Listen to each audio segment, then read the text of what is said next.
Yo, it's Ryzen.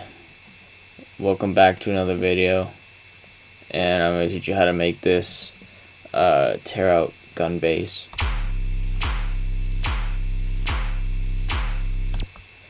There's gonna be very little sound design. It's all off of like samples and stuff.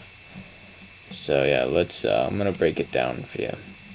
So there's a few layers.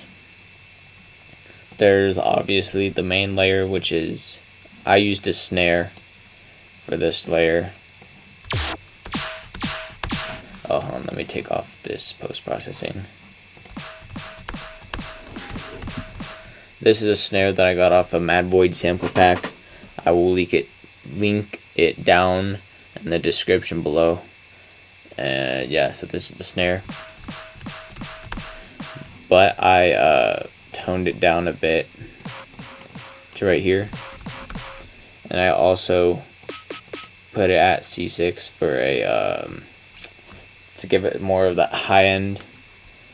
And yeah, but you don't want this transient part in here when you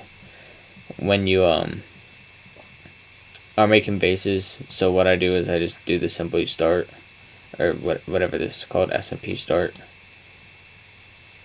and I just pull it up a little bit, and you have none of that transient part. So yeah, let's get to the next layer. This is indeed the percussion layer. It is super quiet. Honestly, I don't think you need it, but I have it anyway. So this is some percussion that I got off the Cymatic sample pack. It says right there. I don't know which one, but yeah, this is what it normally sounds like. You can pretty much get a sound off this off of every sample pack. Like, I'm pretty sure FL has some stock sounds that sound like this too. So yeah, I just turn the pogo all the way down, and it kind of gives us the like laser effect. And oh yeah, the snare, or the main layer, I turn the volume kind of down a little bit, and the transient is the same default volume. Next is a sub. This is a basic sub. This is a analog BD sign off of analog shapes right here. And yeah, depending, I just lowered the octave 2 times, and I put this LFO1, made it kind of like a ramp, and I put it on this CRS right here, and I put it to 15, and you want to press Shift Alt and then click on it, otherwise it'll be like this. It'll be double-sided, but if you press Shift Alt and click on it, it'll just be one side. And I added some noise to kind of give it more high end. It's super low, and then I distorted it with the tube, and the drive is at 89% and the mix at 100. This is what it sounds like without the distortion. This is what it sounds like with the distortion. So yeah, it's much better. And then here's the white noise. It's super low. It's like kind of quiet. You don't need to have this, but I do. So this is a bright white off of the noise oscillator. It is in analog right here.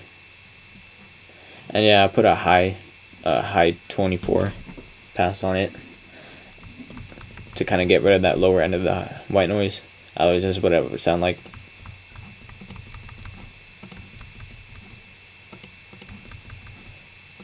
You don't want that low or mid white noise sound. This is optional, but I don't have this, but I made one anyway. It's a transient layer. It's literally just basic shapes, sine wave. This is what it sounds like if I were to have it on. This is what it sounds like if I didn't have it.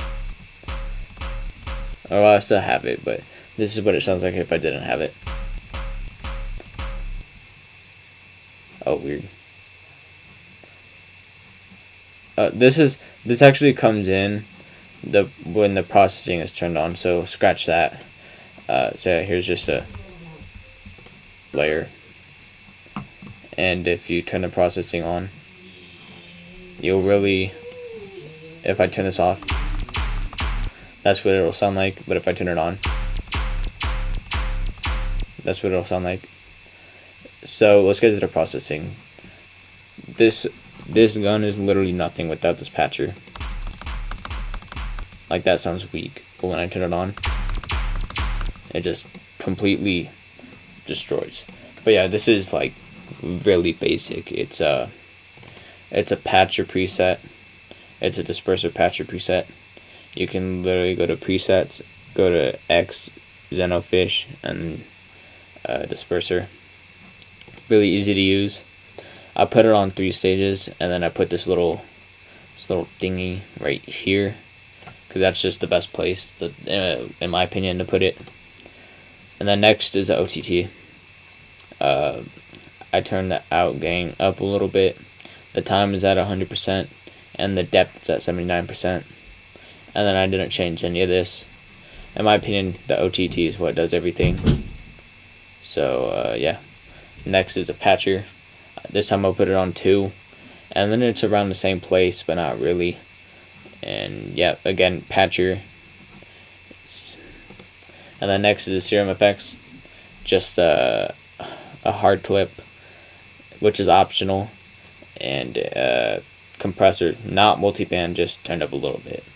So this is it with the distortion on, but with very little drive. This is it turned off. This is it with some drive.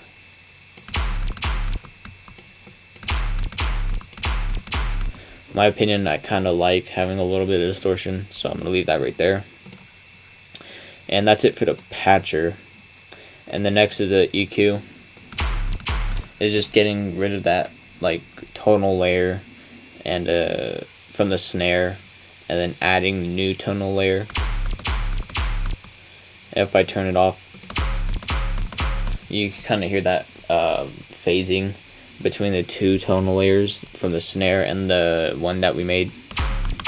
So when I turn it on, it's just that one. And this is just like a fake out EQ. So I kind of have that off because I don't have a fake out right now. And then this is another EQ, just taking out some of the tonal, especially this high one. There's a high one right there, you can kind of see it. So I took that out, and yeah, this is what it sounds like in the drop. And by the way, this is not my flow. I took it because I don't have one right now, and I will change it. Oh, also, I recorded it in Edison, and I turned the pitch up by 1 octave, and this is what it sounds like. So yep, this is what it sounds like in the concept of a drop.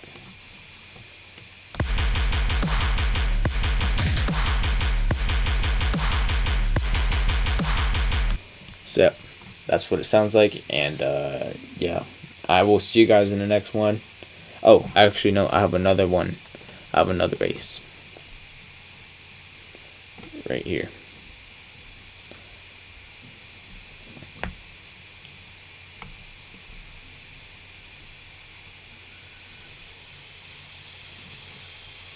So this one, not that one, this one.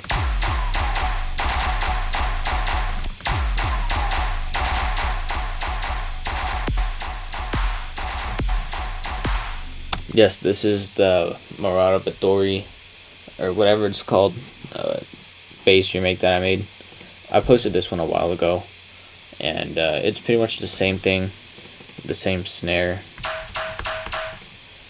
almost same everything, except I didn't do the pogo on the percussion.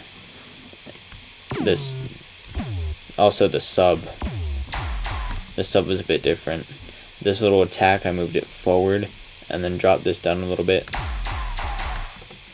And yeah, I took out the white noise in this one, and I kind of changed up the tonal effect in this one. So it's just a basic shapes and analog BD sign. That's pretty much it with the level automation. And yeah, put it all in the same mixer track, and it's just a little bit different EQing. This time I kind of kept the tonal, and I took out some high mid kind of right here, and I kind of boost the tonal actually right here. I added a stereo and another EQ, just kind of getting rid of that extra tonal. So yeah, the Tearout gun design, bass kind of sound design, not really.